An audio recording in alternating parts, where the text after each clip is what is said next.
Oh yeah, I got to circle back around. So the categories of the trees, right? Living, dead, tall, short, old, young, whatever. They matter when you look at them on an individual level, but when you consider the forest as a whole, those categories dissolve into a type of oneness. This is what we have in the body of Christ as well.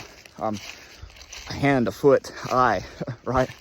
From 1 Corinthians 12. And yet, when we come together, the specific roles, the specific categories, how we define ourselves specifically, it's all meant to bring a balance. It's all meant to give glory to God, regardless of our role, regardless of our differences. Differences don't mean division.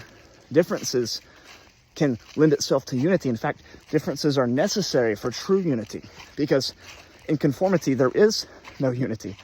The Spirit gives a diversity of gifts, as Paul would say. And so the Spirit's unity exists within diversity. That doesn't equal division.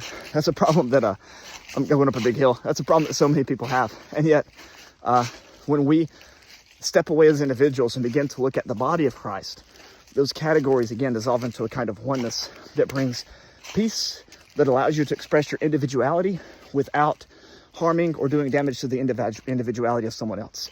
All right, I got to keep climbing this hill. I will see all you guys later.